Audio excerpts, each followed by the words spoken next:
बिस्मिल्लाहिर्रहमानिर्रहीम। अस्सलाम वालेकुम वरहमतुल्लाहि वबरकातुहू।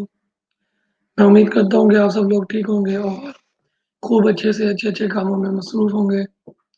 आज 27 रमज़ानुल मुबारक है और मैं उम्मीद करता हूँ कि आप लोगों ने शब कद्र को बड़े ही अहसन अंदाज़ के साथ रब की बारगाह में अपनी मुनाजात पेश करते हुए अल्लाह के हुज़ूर सर्वसुजूद होकर खूब अल्लाह ताला के हुज़ूर इबादत का एहतमाम किया होगा। तो थोड़ा-सा मसला कुछ इस तरह हुआ है कि कुछ मसरूफ़ियात की वजह से, कुछ दूसरी ज़िम्मेदारियों की वजह से मैं अपने सेशंस जो है रीडिंग के, वो प्रॉपर्ली रिकॉर्ड करके अपलोड नहीं कर सक रहा। ना यूट्यूब पे, ना फ़ेसबुक पे और ना ही हम लोग कोई किताब उस तरह से कंप्लीट कर सके हैं रमज़ान में जिस तरह हमने प्लान किया था। क्योंकि कुछ दूसरी प्रायोरिटीज़ साथ में शामिल हो गई, तो वो हम लोग नहीं कर सके। तो प्लान्स जो होते हैं वो चेंज होते रहते हैं, लेकिन इंसान के पास प्लान ज़रूर होना चाहिए। हुँ, हालाँकि वो चेंज होते रहें, लेकिन प्लान ज़रूर होना चाहिए। तो मैंने किसी एक बुज़ुर्ग से सुना था कि वो फरमाते हैं कि ज़िंदगी का तो एक लम्हे का पता नहीं है, लेकिन प्लान जो है वो कम से कम आपके पास 100 साल का होना चाहिए। तो आजकल मतलब हम लोग देखते हैं हमारा एफसी कॉलेज जो है, वो बना हुआ है। आजकल की जो बिल्डिंग हम लोग बना रहे हैं और जो एफसी कॉलेज की बिल्डिंग अ, अंग्रेज़ों के दौर की बनी हुई है, उसकी और हमारी प्लानिंग में कितना डिफ़रेंस है। तो यही बात होती है कि वो लोग प्लानिंग के साथ चलते हैं और तरक्की करते हैं। जो लोग प्लानिंग कासिम अली शाह साहब का एक जुमला है, वो फरमाते हैं कि प्लानिंग जो है वो आपका वक़्त डबल कर देती है और ये मैंने बड़ा आज़माया है कि अगर आपने प्लानिंग की हो, तो आपका वक़्त जो है वो डबल हो जाता है। बेशक कोई मतलब जैसे अब मैंने अगर प्लान नहीं किया हुआ कि अगले आधे घंटे के बाद मैंने क्या करना है, तो मैं आधा घंटा उसको सोचने में लगा दूँगा कि मैंने क्या करना है। मुझे पता ही नहीं, प्लान ही नहीं किया हुआ। तो जब मैंने प्लान किया होगा तो मैं पहले से उसके बारे में सोचना शुरू हो जाऊँगा कि उस आधे घंटे में मैंने ये चीज़ें करनी है। तो ये एक बात है कि प्लानिंग जो है वो बहुत ज़रूरी है। ऑल्दो कि आपके प्लान्स जो हैं वो चेंज होते रहते हैं, हर दफ़ा 100% उस पर अमल दरामद नहीं हो पाता है। लेकिन मकसद ये है कि आपके पास प्लान ज़रूर हो, चाहे वो चेंज हो जाए, लेकिन वो चेंज भी उसके अकॉर्डिंगली ही होते हैं। वो जो प्लान होता है उसकी चेंज भी एक प्लान ही होता है। तो इसलिए प्लानिंग ज़रूरी है। तो जी हम लोग चलते हैं अपनी रीडिंग सेशन की तरफ। कुरान कहानी हम लोगों ने स्टार्ट की हुई थी, तो उसके हम लोगों ने 4 कहानियाँ पढ़ ली हैं, 9 कहानियाँ। मैं कोशिश करूँगा कि रमज़ान अल मुबारक में हम लोग ये किताब जो है वो कंप्लीट कर लें। छोटी-सी किताब है, बच्चों के लिए थी। तो मेरे और बड़े सारे प्लान्स थे इस रमज़ान के हवाले से कुछ किताबों के, लेकिन नहीं कर सका। उसके लिए माज़रत। इंशाअल्लाह आने वाले दिनों में हम लोग करेंगे और दूसरी कुतुब का मुताला। तो स्टार्ट करते हैं हम लोग। हमारी आज की कहानी है कहानी नंबर 5, बंदरों की कहानी। सफ़ा नंबर है जी 24। स्टार्ट करते हैं जी, बिस्मिल्लाहिर्रहमानिर्रहीम। बंदरों की कहानी। प्यारे बच्चों, बहुत सदियां पहले की बात है कि एक समुंदर के किनारे एक बड़ा शहर आबाद था। उस शहर के लोग बड़े खुशहाल थे, खाते पीते थे। अल्लाह ताला ने उन लोगों को हर तरह की माली फरावानी दे रखी थी। मैं अपनी ऐनक ढूंढ रहा हूँ, मैं शायद नीचे रखा है। चलिए कोई बात नहीं, हम लोग ज़्यादा स्क्रीन की तरफ नहीं देखते, कहानी को कंटिन्यू करते हैं। अल्लाह ताला ने उन लोगों को हर तरह की माली फरावानी दे रखी थी। किसी शख्स को कोई फ़िक्र फाका ना था, कोई तंगी ना थी। लोग बड़ी आराम की, आसाइश की ज़िंदगी बसर करते थे। ये लोग चूँकि समंदर के किनारे आबाद थे, इसलिए इनका ज़्यादातर कारोबार माहीगीरी था। ये लोग समंदर से मछलियाँ पकड़ते और बाज़ार में लाकर फ़रोख्त किया करते थे। यही इनका पेशा था। अल्लाह ताला की तरफ से इनको हुक्म दिया गया था कि वो 6 दिन खूब कारोबार किया करें, मछलियाँ पकड़ें, बेचें, खुद खाएँ और लोगों को खिलाएँ। लेकिन एक दिन अपने कारोबार को बंद रखें, मछलियाँ ना पकड़ें, बल्कि सारा दिन अल्लाह की इबादत के लिए मखसूस करें। शुरू-शुरू में तो उन लोगों ने कुछ अर्सा इस हुक्म की पाबंदी की, लेकिन आहिस्ता-आहिस्ता उन्होंने हुक्म को मानना छोड़ दिया। हालाँकि ये हुक्म उनके अपने फ़ायदा में था। कुछ नेक लोगों ने उनको समझाया कि देखो, अल्लाह के हुक्म की पाबंदी करो, उसके हुक्म की पाबंदी में तुम्हारा फ़ायदा है। लेकिन उन लोगों ने उन लोगों ने अल्लाह की एक ना सॉरी लेकिन उन लोगों ने उनकी एक ना सुनी। अल्लाह ताला ने काफ़ी देर उस कौम को ढेल दिए रखी कि शायद ये लोग सीधे रास्ते पर आ जाएँ, बात को मान लें, लेकिन उन लोगों पर कोई असर ना हुआ। उल्टा अल्लाह के हुक्मों का मज़ाक उड़ाने लगे। एक दिन क्या हुआ कि सब लोग रात को आराम से सो गए, लेकिन जब सुबह उठे तो सबकी शक्लें बंदर जैसी बनी हुई थीं। एक दूसरे को देखते थे और रोते थे, ये क्या हो गया? हर एक को अपनी शक्ल तो नज़र आती थी, वो दूसरे की शक्ल को देखकर अफ़सोस करता था। हर शख्स यही समझता था कि दूसरे शख्स की शक्ल बंदर जैसी है, इसलिए सब दूसरे की तरफ देखकर अफ़सोस कर रहे थे और अपना पता ही ना था। मेरी शक्ल भी बंदर जैसी है। लेकिन आहिस्ता-आहिस्ता सबको पता चल गया कि ओहो! हम सब के सब बंदर बन चुके हैं। अब उन्हें एहसास हुआ कि हमने अल्लाह ताला की नाफ़रमानी की थी, जिसकी सज़ा हमें मिली है। बच्चों, हमें अल्लाह ने हुक्म दे रखा है कि जुम्मा के रोज़ जब जुम्मा की अज़ान हो जाए, तो सारे काम छोड़कर जुम्मा की तैयारी में लग जाया करो और दूसरा कोई काम ना किया करो, बल्कि जुम्मा की नमाज़ अदा करने के लिए मस्जिदों की तरफ कोशिश के साथ जल्द अज़ जल्द जाया करो और जुम्मा की नमाज़ अदा किया करो। वहाँ जब जुम्मा की नमाज़ अदा हो जाए, तो अपने मामूल के काम-काज में लग जाओ। इसलिए जुम्मा के रोज़ खेलते ही रहना और जुमा की नमाज़ छोड़ देना मुसलमान बच्चों की शान नहीं है।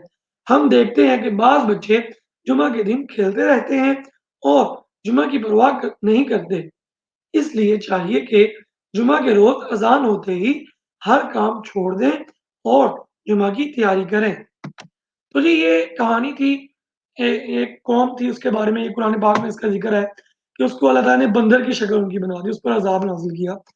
तो हम लोगों के लिए उनको अल्लाह ताला ने एक दिन कारोबार छोड़ने का हुक्म दिया था कि आप उस दिन कारोबार ना करें, मछलियाँ ना पकड़ें, ताकि जो है वो आप लोग अल्लाह ताला की इबादत करें।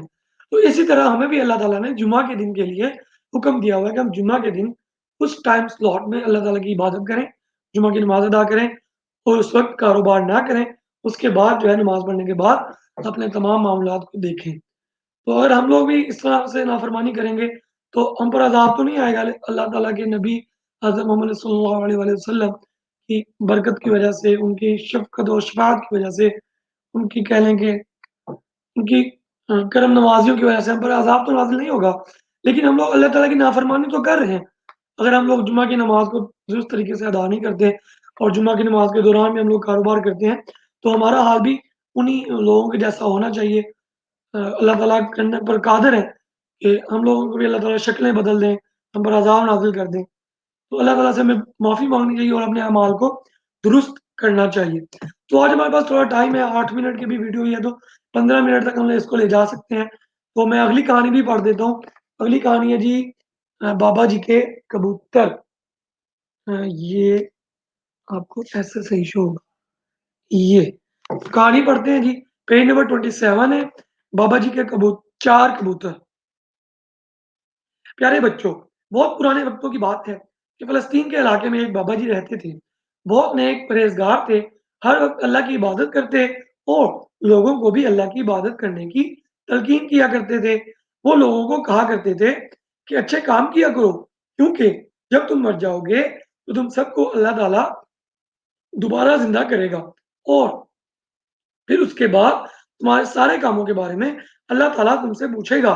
जिसने अच्छे काम किए होंगे, अल्लाह उससे खुश होगा और उसको जन्नत में दाखिल करेगा और जिसने दुनिया में बुरे काम किए होंगे, झूठ बोला होगा, किसी को तंग किया होगा, उससे अल्लाह नाराज़ होगा, उसे दोज़ख में भेज देगा। एक दिन क्या हुआ, बाबा जी के दिल में ऐसे ही ख़्याल पैदा हुआ कि मर कर तो सब लोग मिट्टी में मिल जाते हैं, उनका जिस्म गल-सड़ जाता है। तो इस गले सड़े हुए जिस्म को सॉरी भला ये गला सड़ा हुआ और मट्टी में मिला रेजा-रेजा जिस्म दोबारा कैसे ज़िंदा हो सकता है? वो सोच में पड़ गए। उनको ये ख़्याल सताने लगा, तो एक रोज़ उन्होंने अल्लाह ताला से दुआ माँगी, अल्लाह ताला तू मुझे दिखा दे कि तू किस तरह मुर्दा जिस्मों को ज़िंदा करेगा। अल्लाह ताला ने बाबा जी की दुआ सुनी, तो उनके दिल में बात डाली कि अच्छा ऐसा करो, 4 कबूतर पकड़ो, उनको पालो, उनको उड़ाया करो और उनको ऐसी आदत बनाओ कि वो तुम्हारी आवाज़ पर उड़ें और तुम्हारी आवाज़ पर वापस अपने डब्बे में आ जाया करें। बाबा जी ने ऐसे ही किया। 4 कबूतर लिए, रोज़ाना उनको उड़ाया करते, एक ख़ास आवाज़ देते, कबूतर फ़ज़ा में उड़ने लगते, फिर एक ख़ास आवाज़ निकालते, वो कबूतर वापस आ जाते। फिर वो उन कबूतरों को उनको डब्बे में बंद कर देते कि कहीं बिल्ली उनको ना खा जाए। कई रोज़ इसी तरह करते रहे।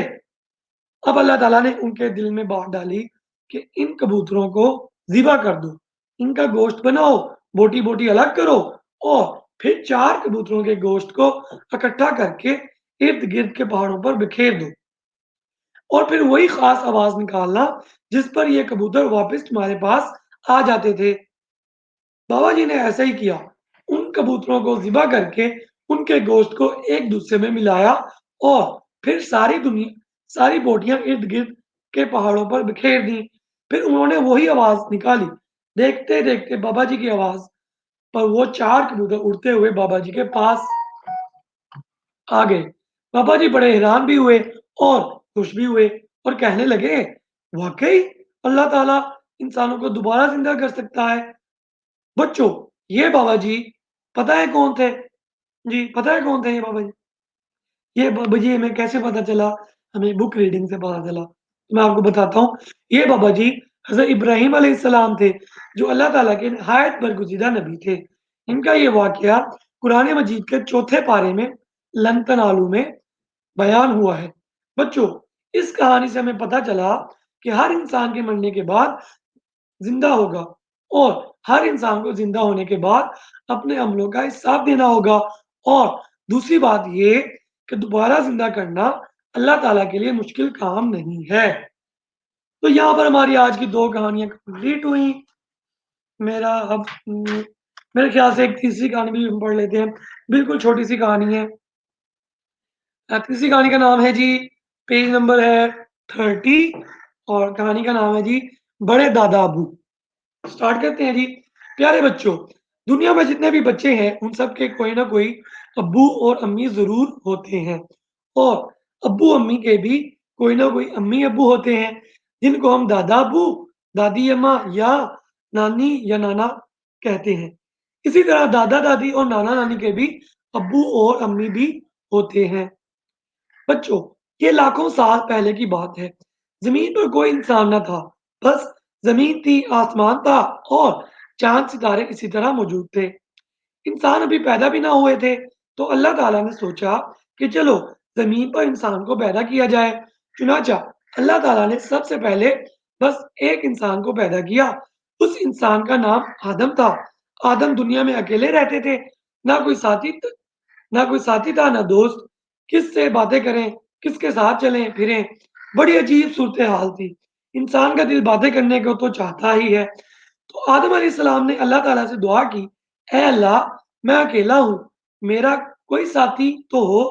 अल्लाह ताला ने उनकी दुआ को सुना और फैसला किया कि आदम अलैहिस्सलाम की बात तो ठीक है, वो अकेले रहते-रहते तंग आ चुके हैं, तो अल्लाह ताला ने फिर एक औरत को पैदा किया। उस औरत का नाम था हव्वा। आदम उस औरत को देखकर बड़े खुश हुए कि चलो भाई, 1 से 2 भले। बच्चों, ये दोनों पता है कहाँ रहते थे?